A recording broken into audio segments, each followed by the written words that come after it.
Bismillahirrahmanirrahim.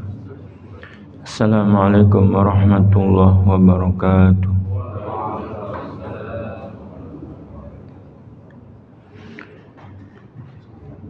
Innal hamdalillah nahmaduhu wa nasta'inuhu wa nastaghfiruh wa natubu ilayhi wa na'udzu billahi min syururi anfusina wa sayyiati a'malina. Man yahdihillahu fala mudilla lahu wa man yudlil fala hadiya lahu. Asyhadu an la ilaha illallah wahdahu la syarika lahu wa asyhadu anna Muhammadan abduhu wa rasuluh la nabiyya ba'da. Allahumma shalli wa sallim wa barik ala nabiyyina Muhammad wa ala alihi wa sahbihi wa man tabi'ahu bi ihsan ila yaumiddin. Allahumma la sahla illa ma ja'altahu sahla wa anta taj'alul hasna idza syi'ta sahla.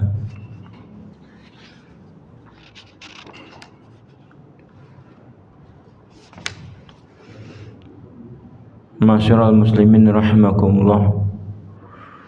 Usikum wa nafsi bittaqwallahi wa ta'atihi faqad fazal muttaqun. Yaqulu ta'ala fi kitabil karim, a'udzu billahi minasy syaithanir rajim. Ya ayyuhalladzina amanu ittaqullaha haqqa tuqatih wa la tamutunna illa wa antum muslimun.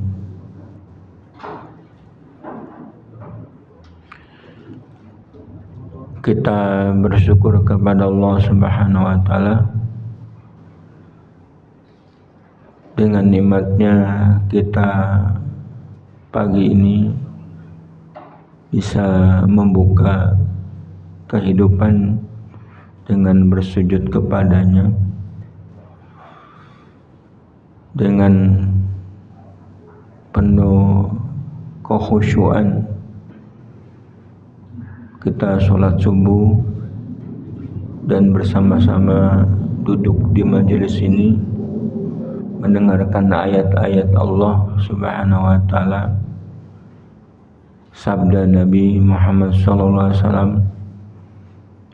Ini semua kenikmatan ketika pagi-pagi sudah kita buka dengan mengingat Allah Subhanahu wa taala.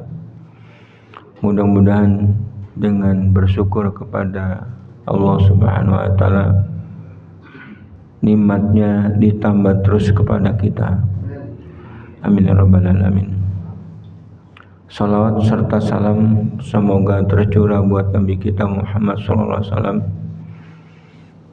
untuk keluarganya, para sahabatnya, kemudian para tabi'in, atba'ut tabi'in, dan tidak lupa kita sampaikan salawat dan salam kepada mereka umat Muhammad SAW yang terus tegak melaksanakan Islam dengan petunjuk Nabi SAW hingga hari kiamat kelak.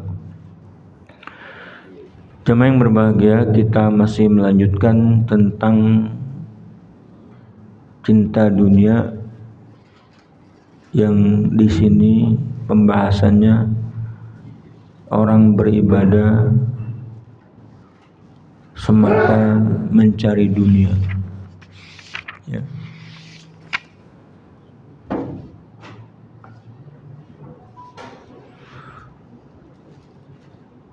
Cinta dunia ini dalam kajiannya kemarin sudah kita bahas, yaitu pertama, orang beramal soleh,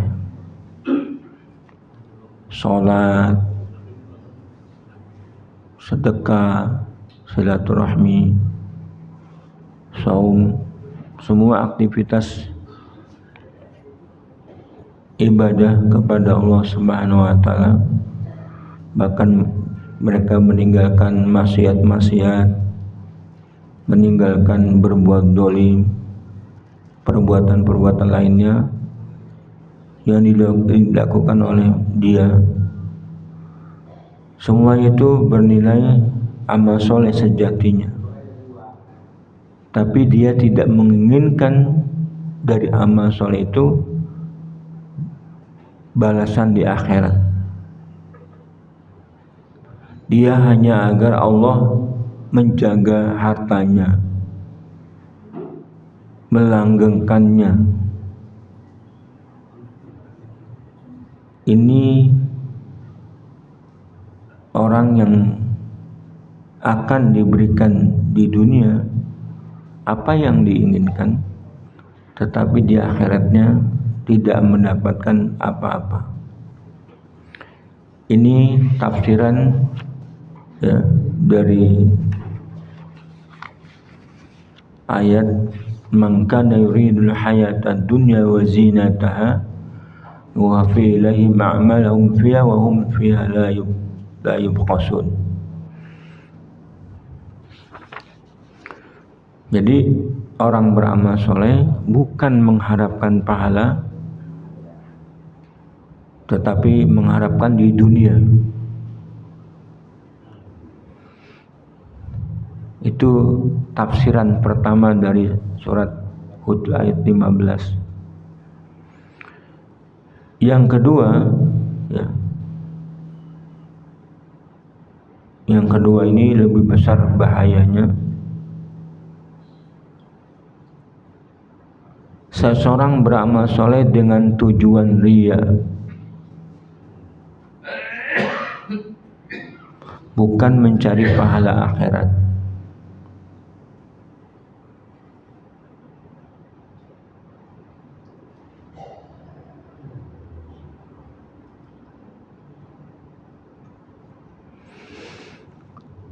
Jenis ketiga adalah seseorang beramal soleh dengan tujuan harta.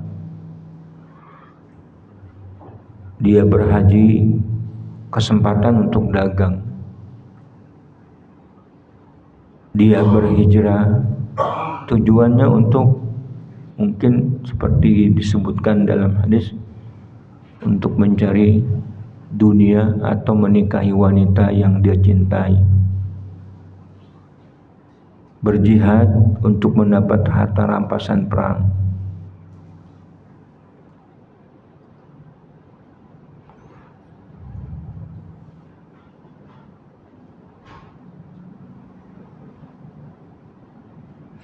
Yang keempat, seseorang melakukan amal soleh semata kepada Allah Subhanahu wa Ta'ala, namun dia juga melakukan maksiat lain yang mengeluarkan dia dari Islam. Nah, itu tafsiran dari ayat man kana yuridul hayatad dunya wa zinataha nuwaffi ilaihim a'malahum fiha wa hum fiha la yubkhasun.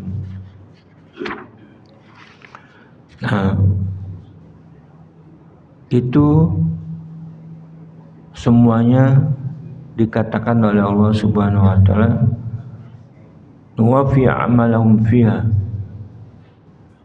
dibayar tuntas amal solehnya di dunia ini. Ya. Tetapi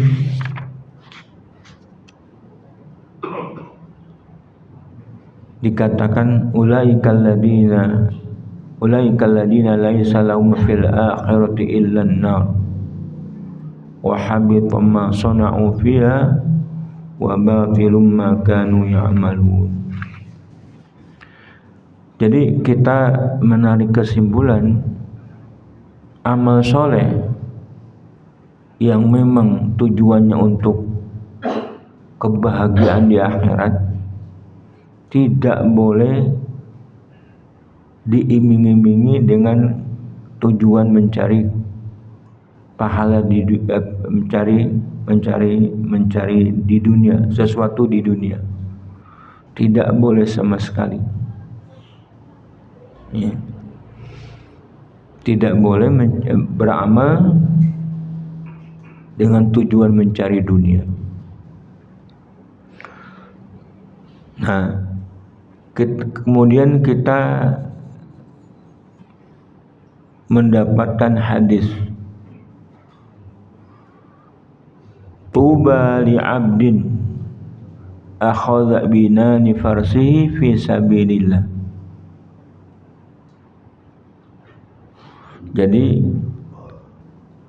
orang yang beribadah dikatakan oleh Nabi kita Muhammad SAW, Taisa abdud dinar, Taisa abdud dirham, Taisa abdul khamisah, Taisa abdul khamilah.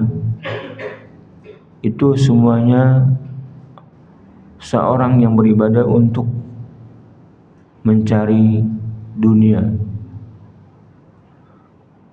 Nah, terusnya hadis mengatakan tuba li abdin, berbahagialah seorang hamba.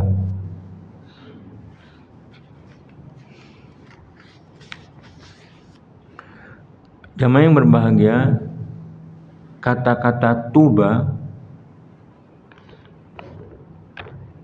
maknanya adalah ada dua. Mana secara umum tuba li abdin menggambarkan kebalikan dari yang di atas, yang sebelumnya. Ta'isa abdud dinar, sengsaralah, rugilah hamba dinar. Ta'isa abdud dirham, Ta'isa abdul khamisah, Ta'isa abdul khamilah. Nah, selanjutnya Rasulullah mengatakan tuba li abdin, berbahagialah seorang hamba. Nah, disebutkan di sini akhadha bi'inani farsihi fi sabilillah. Berbahagialah seorang hamba yang memegang kendali kudanya berjihad di jalan Allah.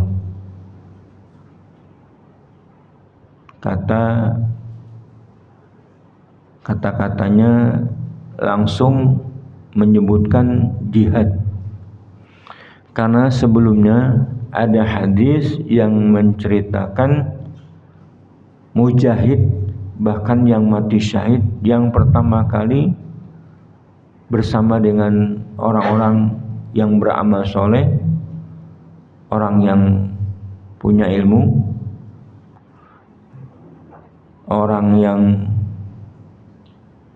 berderma, sedekah, dan orang yang berjihad. Mereka yang lebih dulu dibalas oleh Allah dengan neraka jahanam, karena dalam amal-amal utama ini, amal-amal yang utama ini tidak mengharapkan atau dari amal itu ada sesuatu yang diinginkan dari dunia. Yang berilmu supaya dipuji oleh manusia, supaya dikatakan dia orang yang alim.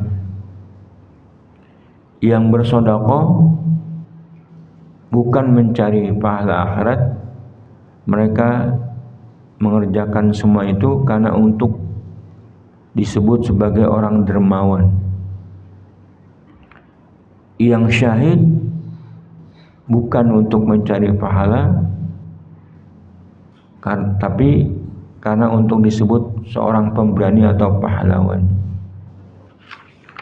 Nah, seterusnya hadis ini, tuba li abdin, berbahagialah seorang hamba. Itu pengertian pertama adalah kata tuba ada berbahagia. Seperti hadis lain, tuba lil ghuraba, berbahagialah orang yang asing. Nah, pengertian yang kedua, tuba itu adalah nama sebuah pohon di surga. Ya, dalam sebuah hadis Nabi ditanya, ya,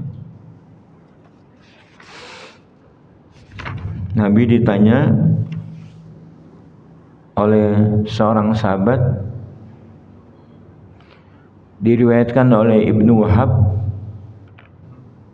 dari Abu Sanad berkata, qala rajulun ya Rasulullah wa ma tuba.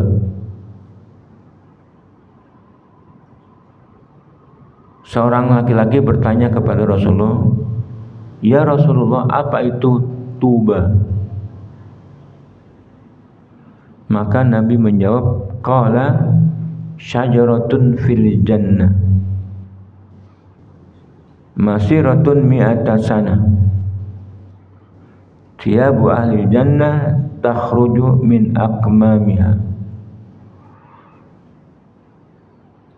Rasulullah menjawab, tuba adalah pohon di surga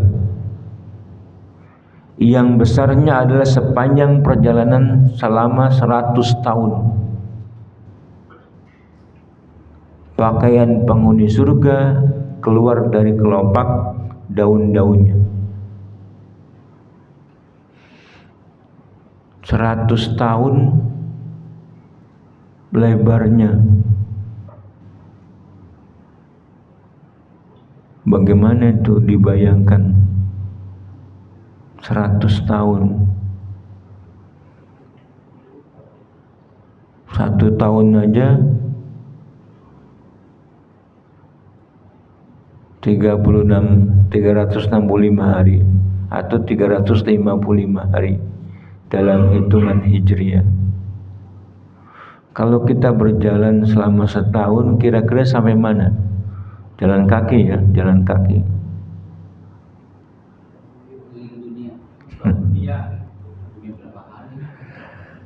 Memang surga dibandingkan akhirat tidak ada apa-apanya. Wa mal hayatud dunya fil akhirati illa qalil. Kecil sekali.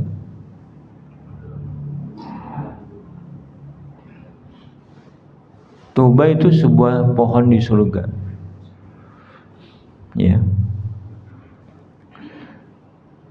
Diriwayatkan juga dari Imam Ahmad berkata, "Inna rajulan qala, ya Rasulullah, tuba liman ra'aka wa amana bik." Qala, tuba liman ra'ani wa amana bi. Wa tuba thumma tuba thumma tuba liman amana bi wa lam yarani. Qala lahu rajulun wa ma tuba? Qala syajaratun fil jannah masiratu mi'ati amin siyabu ahli jannah takhruju min akmamiha. Seorang laki-laki bertanya, "Ya Rasulullah," berkata, "Ya Rasulullah, beruntunglah orang yang melihatmu dan beriman kepadamu. Beruntunglah orang yang hidup melihatmu terus beriman." Nabi SAW bersabda, "Beruntunglah orang yang hidup di zamanku dan melihatku beriman kepadaku."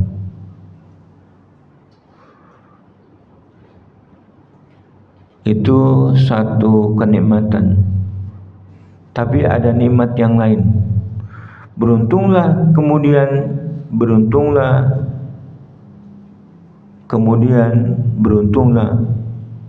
orang yang beriman kepadaku sedang dia tidak melihatku.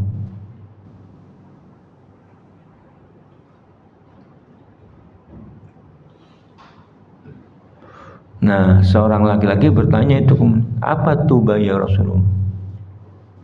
Tadi Nabi mengatakan tuba liman ro'ani wa yu'minu bi.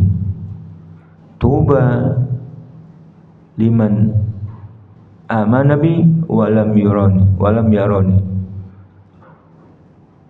Berbahagia orang yang hidup di zamanku, melihatku dan beriman kepadaku. Lebih berbahagia lagi orang yang beriman kepadaku sementara dia tidak bertemu denganku. Nah, orang ini bertanya, "Apa tuba?" Nabi menjawab, "Sebuah pohon di surga yang besarnya adalah sepanjang perjalanan 100 tahun.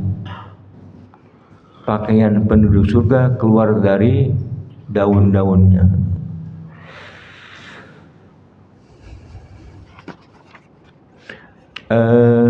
Itu pengertian tuba.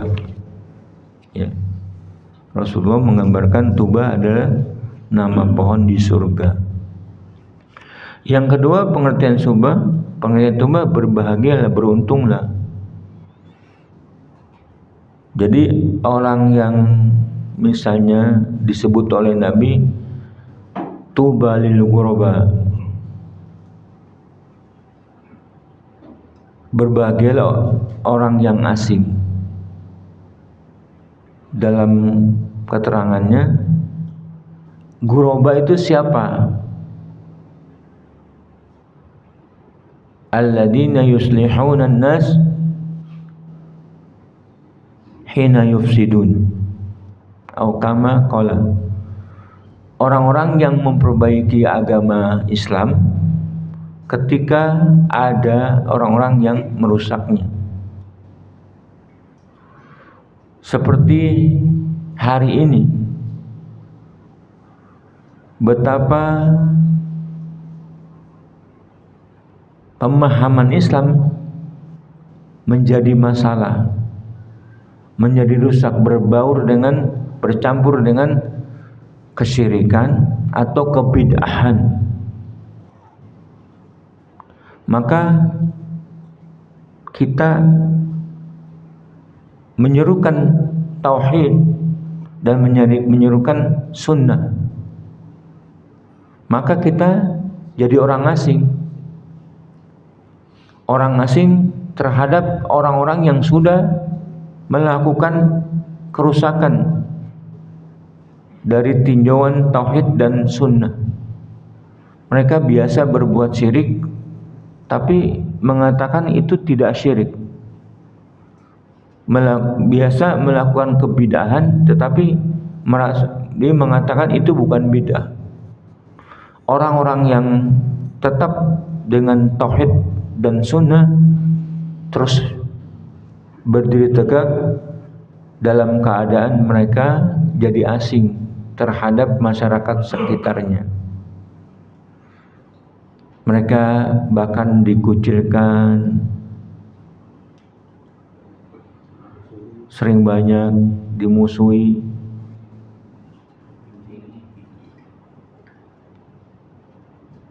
Dicap ini masjid lain sama kita. Itu namanya ghuraba.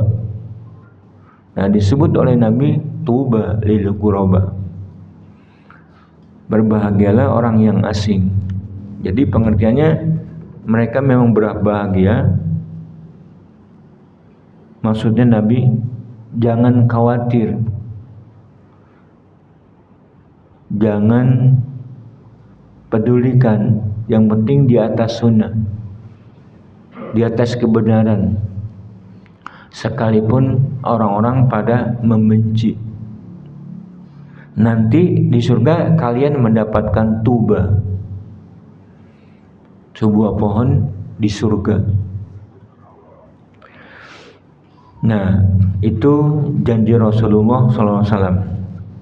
Kemudian mengenai hadis ini secara khusus, tuba lil ghuraba rajulun akhadha bi'inani farsihi fi sabilillah. Berbahagialah orang yang memegang kendali kudanya berjihad di jalan Allah. Satu amalan yang luar biasa ketika Islam membutuhkan.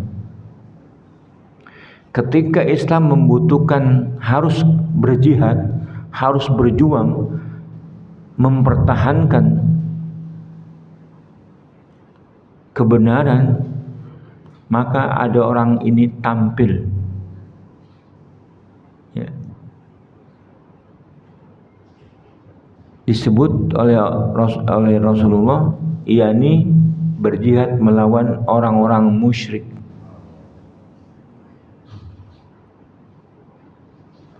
Orang-orang yang zalim. Ya, banyak pengertian jihad. Disebutkan di sini rambutnya berdebu,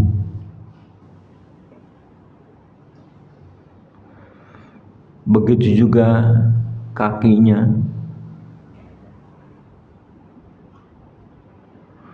Nah, ada peristiwa yang unik di dalam hadis ini, ya. In kana fil khirasah,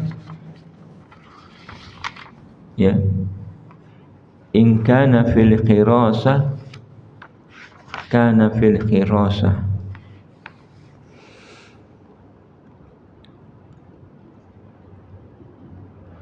Ketika dia ditugaskan dalam jihad itu, jihad mesti ada berjamaah.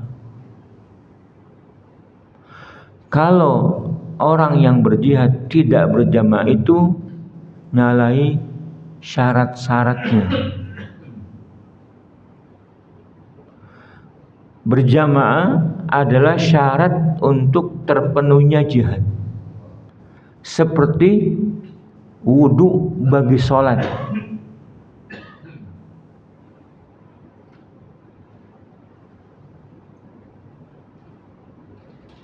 Syarat-syarat lain banyak, Tapi berjamaah adalah salah satu syarat dari berjihad.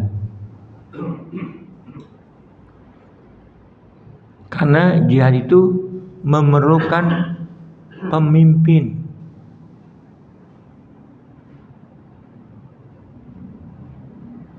Nah, di dalam kepemimpinan itu,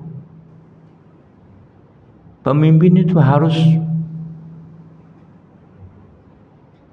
dijaga oleh pengikutnya, karena pemimpin itu adalah syaratnya ketaatan dari bawahannya.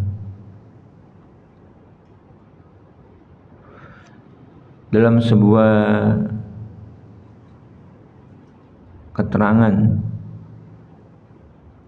Umar bin Khattab radhiyallahu anhu mengatakan, la islama illa bil jamaah, wala bil jamaah illa bil imarah, wal imarah illa bit ta'ah. Tidak ada Islam kecuali dengan berjamaah, dan tidak ada jamaah kecuali dengan pemimpin, dan tidak ada pemimpin kecuali dengan ketaatan.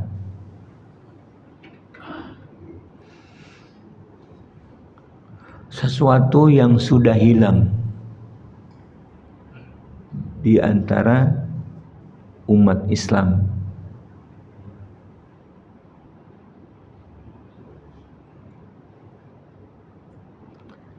Karena dengan berjamaah kita jadi mengetahui makna itaah.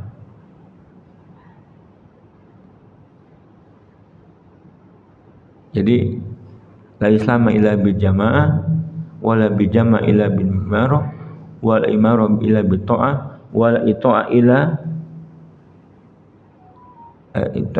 wala imarah illa bil ta'ah, wala ta'ah illa bil itaah.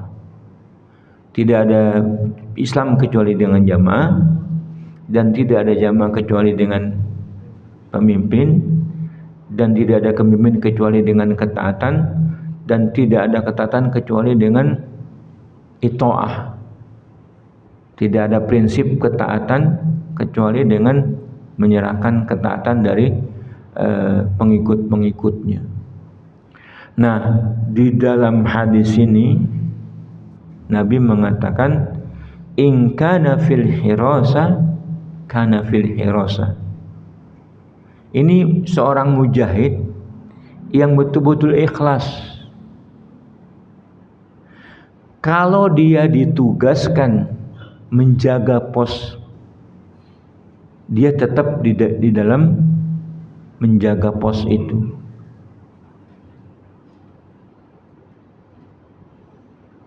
Banyak cerita-cerita dari zaman Rasulullah sampai zaman sekarang pun, ketika terjadi jihad, hirasa betapa pentingnya menjaga pengawasan, namanya hirasa. Karena seorang yang menjaga itu membawai orang-orang yang sedang beristirahat, pasukan yang sedang beristirahat. Kalau seandainya dia tertidur atau lalai atau tidak ada di tempatnya, maka sekian banyak orang bisa bertarung dengan nyawanya. Dia menjaga orang-orang yang pada tidur. Ketika yang jaga nggak ada, musuh bisa masuk.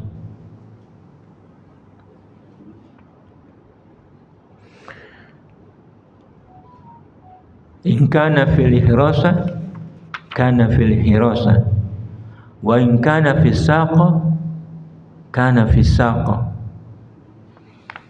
Ya. dalam kepemimpinan itu ada ayat yang membersamai kita dalam surat An-Nur. Dalam surat An-Nur ayat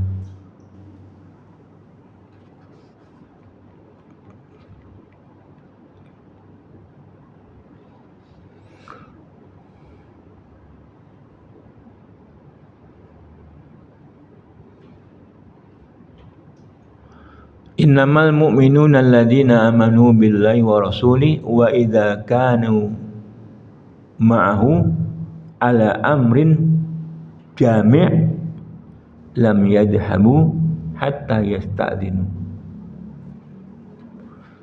Innal ladzina yasta'dinuka ulaika alladzina yu'minuna billahi wa rasuli wa idza ta'danuka bi ba'di sya'nim fa'dal liman syi'ta minhum wastaghfir lahumullah innallaha ghafurur rahim. Sesungguhnya orang beriman itu adalah orang yang beriman kepada Allah dan Rasul-Nya. Apabila mereka berada dalam satu urusan yang berjamaah, seperti misalnya dalam jihad, lam yadhabu hatta yasta'dinu, tidak akan pergi permisi, misalnya buang air atau izin kemana sama pimpinan, tidak akan pergi kecuali sesudah diizinkan.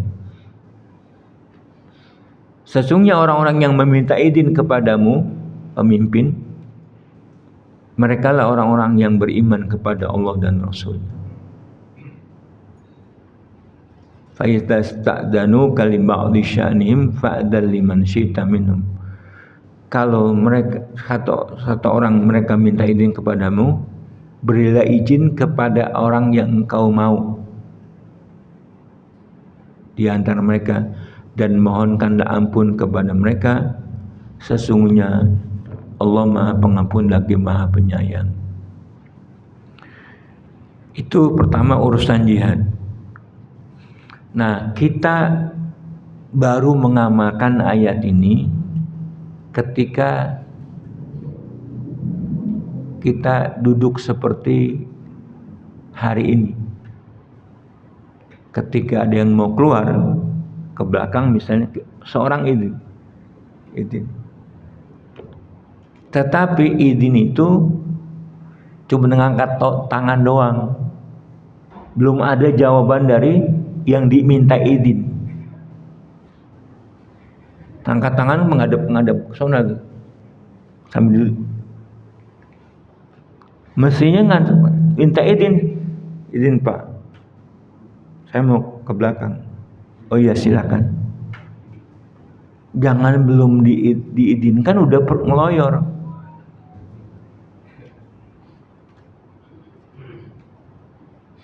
Keliru itu.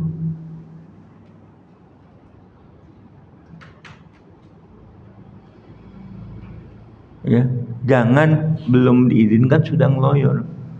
Mungkin kebelet kali.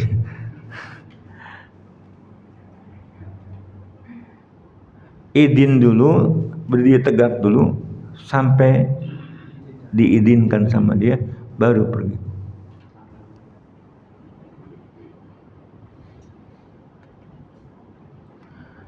Apalagi yang keluar tidak minta izin. Nah, Allah mengatakan fa'dan liman syi'ta minhum. Kalau tidak diizinkan oleh Rasulullah, tetap saja dia tidak boleh keluar.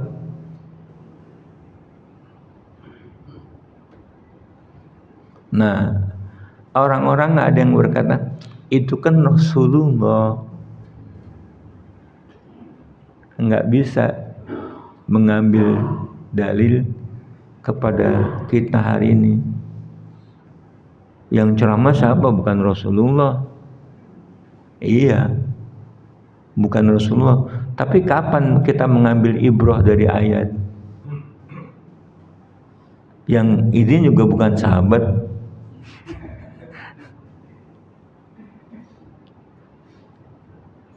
Bukan sahabat yang izin. Sahabat itu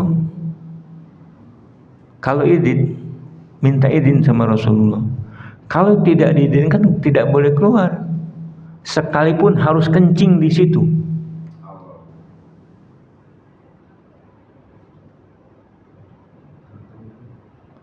Dulu di medan jihad kita di training.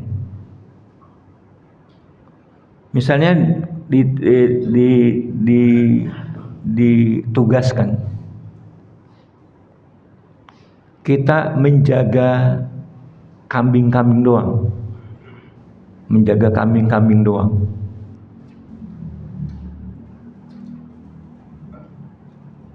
Tidak boleh mengerjakan yang lain kecuali menjaga kambing. Sekalipun kambing itu atau sekalipun ada pekerjaan yang bagus, sambil jaga kambing kita cari rumput, kan baik tuh untuk kambing. Kata ulama yang mengajarkan kepada kita, itu maksiat. Mencari rumput aja maksiat.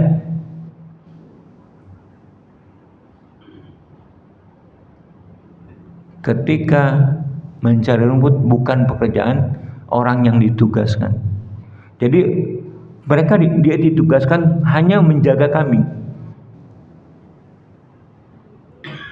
Tapi ada rumput yang bagus, seorang iseng-iseng, oh biarin nyari rumput. Kan kambing bisa saya jagain, tetap saya jagain, tapi sebenarnya cari rumput itu maksiat. Di medan jihad, sesuatu yang bukan dikerjakan, bukan ditugaskan, kita tidak boleh.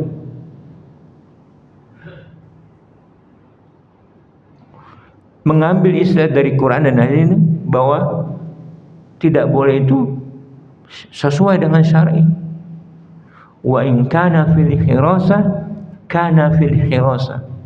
Seandainya mereka ditugaskan untuk berjaga-jaga, dia tetap berjaga-jaga. Nah, membangun disiplin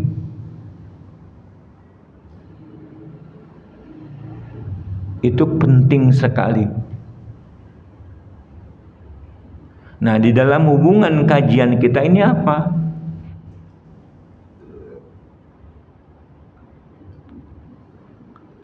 Orang tidak boleh mencari dunia karena amal akhirat. Itu yang lebih besar. Yang kecil-kecilnya tidak boleh tadi. Nabi mengatakan wa in kana fil hirasa kana fil hirasa. Apalagi pekerjaan yang beramal soleh, mereka niatkan untuk mencari dunia. Pahala akhirat itu ibaratnya seseorang ditugaskan hirasa mencari rumput itu adalah dunia. Kepentingan dunia apa? Kan bagus ini rumput buat kambing juga. Tidak. Maka kegiatan jihad ini sesuatu yang sudah dilupakan oleh umat Islam. Dan kalau sudah melupakan, ingat hadis ma tarakal qaumul jihad illa adalumullah. Tidaklah suatu kaum meninggalkan jihad kecuali Allah akan menghinakan. Tidaklah satu kaum meninggalkan jihad kecuali Allah akan menghinakan mereka.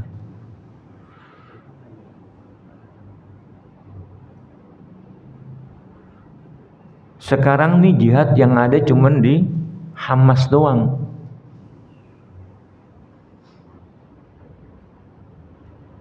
Sebelumnya ada di Suriah sedikit, di Afghanistan lebih dulu.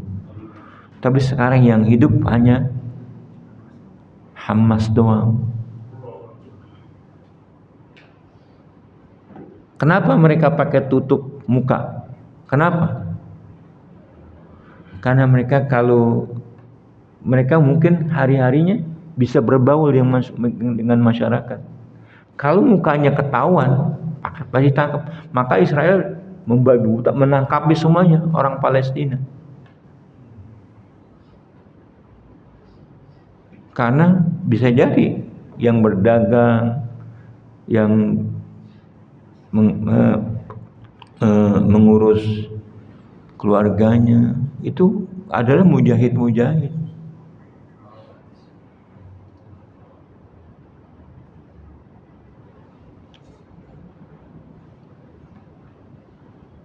Jadi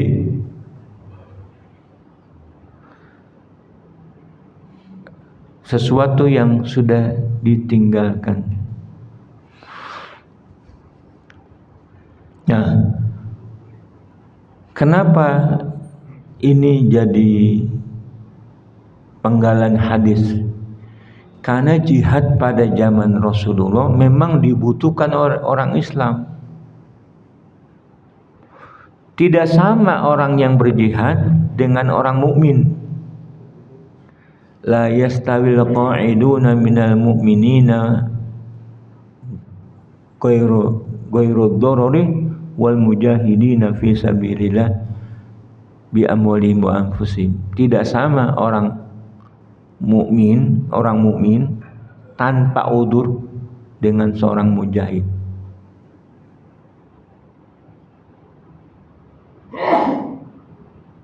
Orang yang mukmin di zaman Rasulullah, mereka tidak ikut berjihad tanpa alasan, tidak sama kedudukannya dengan mujahidin.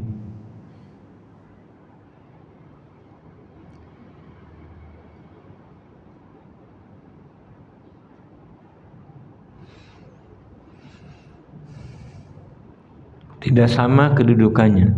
Faddalallahu al-mujahidina ala bi amwalihim wa anfusihim ala qaidin. Faddalallahu mujahidina ala al-qaidina darajah. Allah melebihkan, mengutamakan mujahidin dibandingkan orang mukmin beberapa derajat. Ini mukmin ya, tapi enggak ikut karena tanpa alasan. Yang enggak ikut dengan alasan, mereka disamakan selama mereka tetap setia kepada Islam.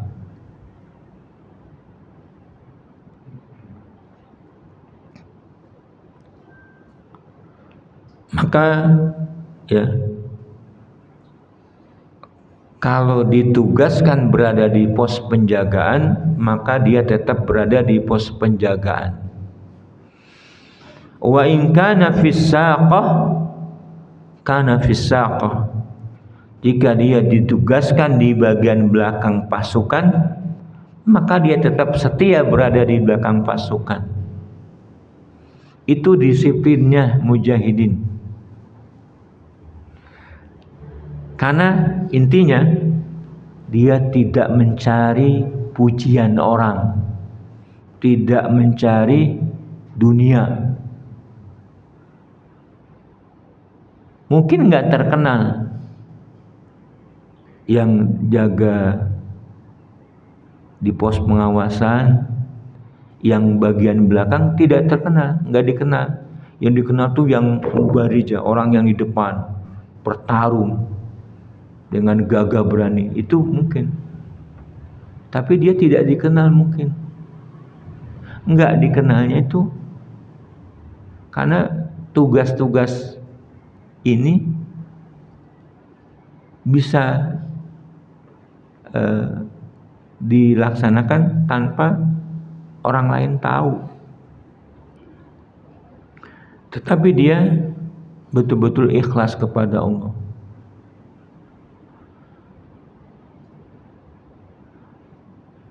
Nah, kalau kita ada urusan yang memerlukan berjamaah, ada pemimpinnya, ada yang dipimpin, kita tidak meminta tugas, tetapi siap menerima. Kalau dipimpin, disuruh jadi pemimpin, jadi pemimpin, jadi bendahara, jadi bendahara. Tapi seseorang boleh mengajukan, saya nggak bersedia menjadi bendahara, saya nggak bersedia. Apa alasannya?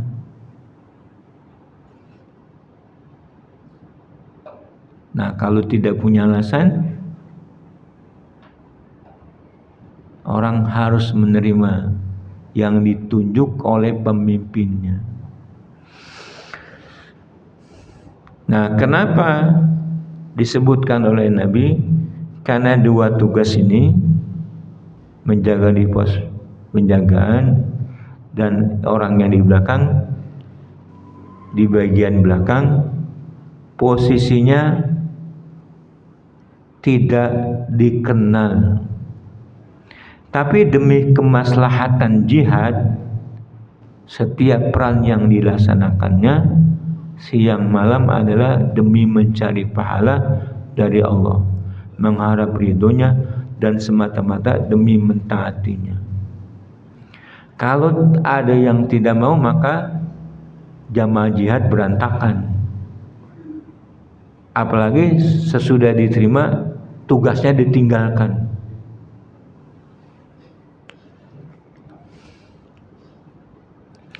Nah, dalam keterangan lain, misalnya dari Ibnu Jauzi berkata, itu maksudnya ada orang yang tidak mencari nama dan tidak menginginkan sanjungan.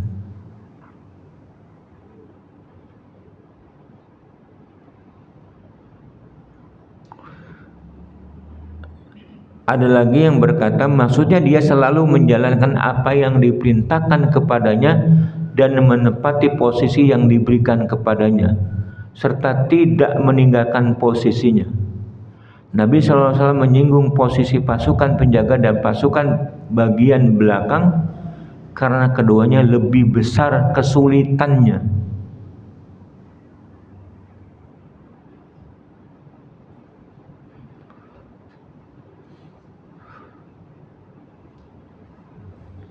Itu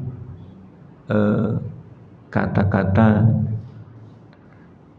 Nabi bahwa menjaga pos penjagaan dan posisi belakang nggak punya nama, dan dalam beberapa kasus itu posisinya paling sulit.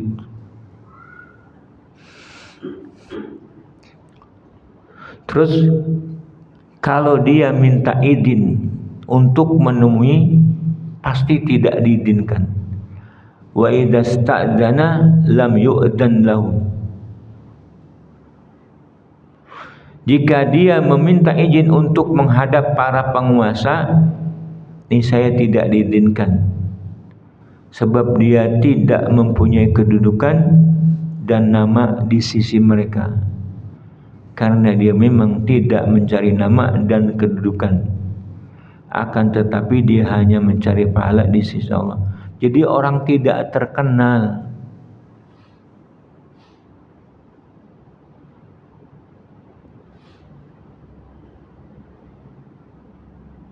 tidak dikenal.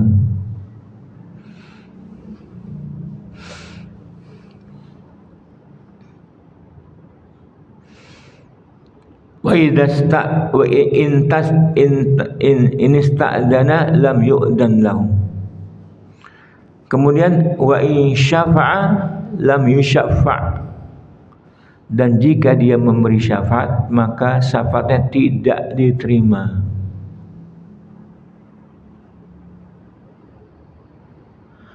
Jadi kalau dia punya usulan, mengusulkan sesuatu, pasti usulannya tidak dianggap. Karena orang tidak terkena. Nah, naudzubillah min dzalik. Kita banyak di antara kita ya, kalau sedang rapat seolah dia paling dominan, mengusulkan, anggapannya usulannya harus diterima. Kalau ada seseorang kehadirannya juga nggak diharapkan, istilahnya hadir nggak dicari, ada juga nggak peduli orang yang tidak mencari kecuali kepada Allah Subhanahu wa taala.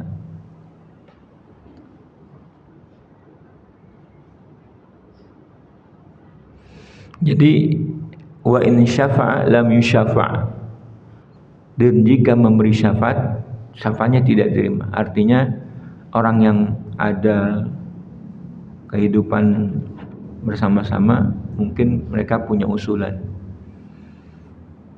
tidak ditanggapi oleh orang kebanyakan.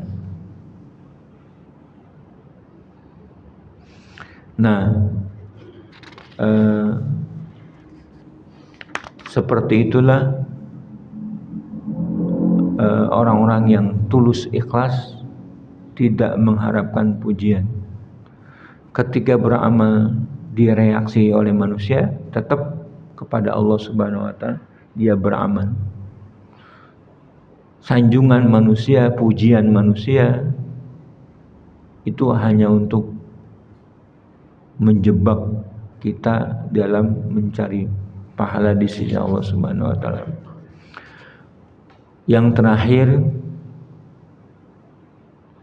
Abdullah ibnul Mubarak, seorang ulama sekaligus mujahid. Ya, seorang ulama sekaligus mujahid. Dalam satu waktu dia mengirim surat kepada Qadi Iyad. Ya. Fudail bin Iyad, seorang ahli ibadah. Dia berada di Masjid Haramain, bolak-balik antara Masjid Nabawi dan Masjid Mekah, Masjidil Haram. Sementara Ibnu Mubarak ada di medan jihad. Dia menulis surat, bunyinya sangat menyentuh. Ya. Dikatakan, wahai orang yang beribadah di Haramain, kalau kamu melihat kami, niscaya kamu mengetahui bahwa sesungguhnya kamu bermain-main dalam ibadah. Kalau kamu melihat kami, sesungguhnya kamu akan mengetahui bahwa kamu dalam ibadahnya itu main-main.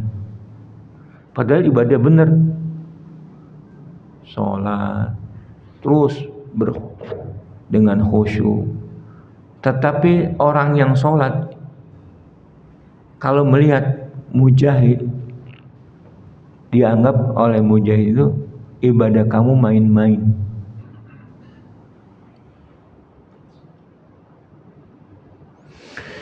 Barang siapa pipinya basah oleh air matanya, maka leher kami basah oleh darah kami. Atau dia melelahkan kudanya dalam kebatilan, maka kuda-kuda kami lelah dalam penyerangan di pagi hari. Aroma air mata milik kalian, sementara aroma kami adalah dentingan besi dan debu yang harum. Sabda Nabi, kami telah datang kepada kami ucapan yang sahih lagi benar dan tidak berdusta.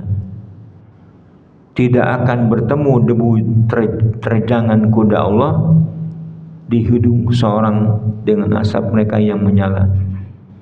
Inilah kitab Allah berbicara di antara kita tanpa dusta, bahwa orang yang gugur sebagai syahid tidaklah mati. Ya abidal haramain,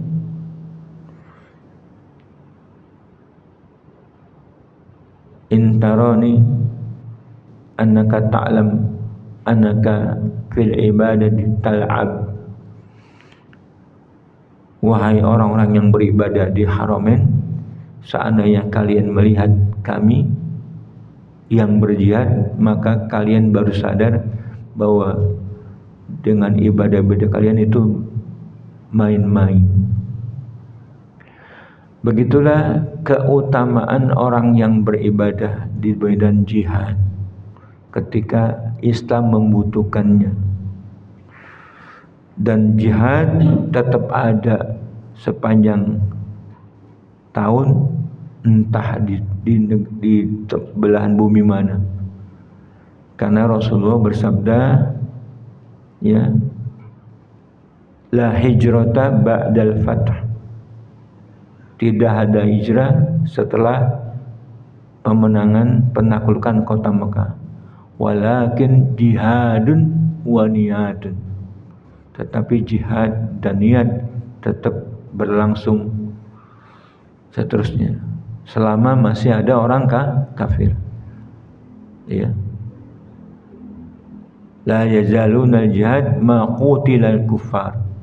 Senantiasa jihad akan ada selama masih ada orang kafir yang harus diperangi. Jamaah yang berbahagia, demikianlah kajian mencinta dunia. Mudah-mudahan kita tulus beribadah untuk mencari akhirat, tidak semata mencari dunia. Wallahu a'lam bishawab. Kita akhiri, subhanakallahumma rabbana wa bihamdika asyhadu an la ilaha illa anta astaghfiruka wa atubu ilaik. Assalamualaikum warahmatullahi wabarakatuh.